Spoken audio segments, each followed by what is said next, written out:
अस्सलाम वालेकुम and welcome back. हमारा ज़हानत का मॉड्यूल चल रहा है। हम डिस्कस कर रहे हैं कि ज़हानत या इंटेलिजेंस किसे कहते हैं। कुछ और डेफिनेशंस को देखते हैं। यहाँ पे आती है intelligence is assimilation to the extent that it converts all the given data of experience within its framework. अच्छा, ये बड़ी नई चीज़ है। इसका मतलब ये हुआ कि हमने आज तक जो कुछ भी सीखा उसको किसी फ्रेमवर्क के तहत अपने दिमाग में महफूज कर सकें, जिसकी मदद से आगे जाके हम अपने आप को एडजस्ट कर सकें, प्रॉब्लम्स के अंदर मॉडिफिकेशन कर सकें। तो ये ज़हानत होगी। एबिलिटी टू अडॉप्ट अब देख चुके हैं, इफेक्ट इन बिहेवियर हम पहले देख चुके हैं। आगे चलते हैं। अब हम थोड़ी साइकोलॉजिकल डेफिनेशंस की तरफ आ रहे हैं। जो साइकाट्रिस्ट हैं, माहिर नफ्सियात हैं, वो ज़हानत को किस तरीके से डिफ़ाइन करते हैं। कॉग्निटिव टास्क्स बात हो रही है। यहाँ पे बात करते हैं ये सक्सेसफुल स्टर्नबर्ग साहब सक्सेसफुल इंटेलिजेंस की। और सक्सेसफुल इंटेलिजेंस ये कहते हैं उस इंटेलिजेंस को जो सक्सेस को अचीव कर सके। अब हर शख्स की सक्सेस अलग होती है। मिसाल के तौर पे आपके लिए सक्सेस का मेयार ये है कि आप पॉइंट ए से पॉइंट बी पे पहुंच जाएं। जो कुछ भी आपने सीखा है उसको इस्तेमाल करते हुए अगर ये आप सफ़र साथ खैरियत के तय कर पाते हैं तो आप ज़हीन कहलाएंगे। हो सकता है आपके लिए सक्सेस हो कि आपको रियाजी का पर्चा पास करना हो। अगर आप इम्तहान में बैठते हैं और इक्वेशंस को सॉल्व करके पर्चे को पास कर लेते हैं तो ये ज़हानत होगी। लेकिन यहाँ पे बात करते हैं मज़ीद सोशो कल्चरल कॉन्टेक्स्ट के अंदर। जिस तरह हमने अमेरिकन ड्राइवर की कराची में ड्राइविंग करने की बात की कि जो भी आपका कल्चर है उसके अंदर सक्सेस मुमकिन हो सके तो आप उस कल्चर के अंदर, उस सोसाइटी के अंदर ज़हीन होंगे। अब यहाँ से हमें एक आइडिया मिलता है, क्या ऐसा हो सकता है कि एक शख्स जो किसी सूबे, एक मुल्क के अंदर ज़हीन हो और दूसरे मुल्क में ज़हीन ना कहलाए। हमें हिस्ट्री बताती है ऐसा उम्मूमन होता रहता है। वो शख्स जो नोबेल प्राइज़ हासिल करते हैं या बड़े लोग होते हैं, वो अपनी सोसाइटी के अंदर उनकी कदर नहीं की जाती, उनकी बातें लोग नहीं समझते, उनको धुतकारा जाता है, उनको निकाला जाता है। लेकिन वो जब वही शख्स, वही फ़र्द किसी और सोसाइटी में जाता है तो वो लोग उसको हाथों हाथ लेते हैं और सर पे बिठाते हैं। और इस डेफिनेशन में बहुत सारी चीज़ें हैं जो हमें सीखनी चाहिए, हम लर्न कर सकते हैं। खैर, हम आगे चलते हैं। यहाँ बात हो रही है एब्स्ट्रैक्ट थिंकिंग की, कैपेसिटी ऑफ एब्स्ट्रैक्शन की। ये बड़ा इंटरेस्टिंग कंसेप्ट है कि किस तरीके से क्या आप इस काबिल हैं कि चीज़ों को एब्स्ट्रैक्ट लेवल पे देख भी सकें या नहीं। ट्रायल एंड एरर, ये मेरी पसंदीदा डेफिनेशन है थर्स्टन साहब की, कि एक चीज़ को आप बार बार करते हैं, जो गलतियाँ करते हैं उनसे आप सीखते हैं और अपनी जो भी काम कर रहे हैं उसको इम्प्रूव कर लेते हैं।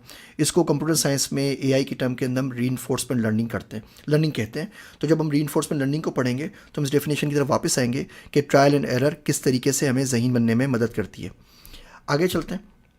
यहाँ पे बात हो रही है एक्वायर कैपेसिटी के ऊपर। कोई चीज़ आपको नहीं आती लेकिन आपने उसको सीख लिया।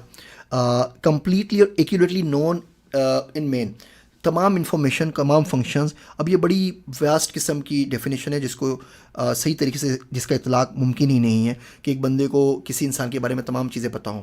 वो मेरे ख्याल से पेग साहब थे, उनका एक बड़ा मशहूर कॉल है कि अगर इंसान का जहन इतना आसान होता कि उसको डिफ़ाइन किया जा सकता तो ख़ुद इंसान इतना सादा, सिंपल और आसान होता कि उसको डिफ़ाइन नहीं कर सकता। तो इंसान के मेरे बारे में जानना और मुकम्मल तौर पे जानने का दावा करना तो बड़ी ही बेवकूफ़ी की बात है। अगली डेफिनेशन देखते हैं, perceived in a situation previously considered disordered. तो आप इंफॉर्मेशन को इस्तेमाल करें डिसऑर्डर्ड वर्ल्ड के अंदर और उससे अपने मतलब का नतीजा निकाल सकें, उसे ऑर्डर कर सकें, तो ये ज़हानत है।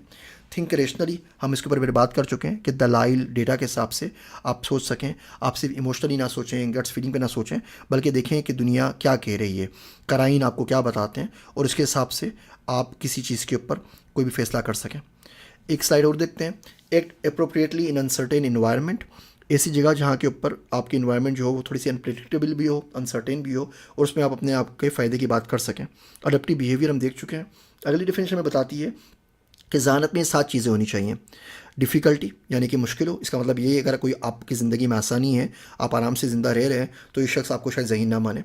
कम्प्लेक्सिटी हो, एब्स्ट्रैक्टनेस हो, इकोनॉमी हो यानी कि उसको कोई ना कोई माशी नज़रिया भी हो, साइड भी हो, एडेप्टेडनेस हो, सोशल वैल्यू हो। अब जिस तरह हम बात करते हैं ना CSR की, कि जी आपने इन्वायरमेंट के लिए क्या किया, आपने सोसाइटी के लिए क्या किया, अपने माहौल के लिए क्या किया, तो इन साहब ने, स्टोडाट साहब ने सोशल वैल्यू को भी ज़हानत की डेफिनेशन में डाल दिया है। इसका मतलब अगर आप कोई काम करते हैं जिससे आपको तो फ़ायदा हो रहा है लेकिन आपके मुल्क को, आपके माशरे को फ़ायदा नहीं हो रहा, तो शायद ये आपको ज़हीन ना माने।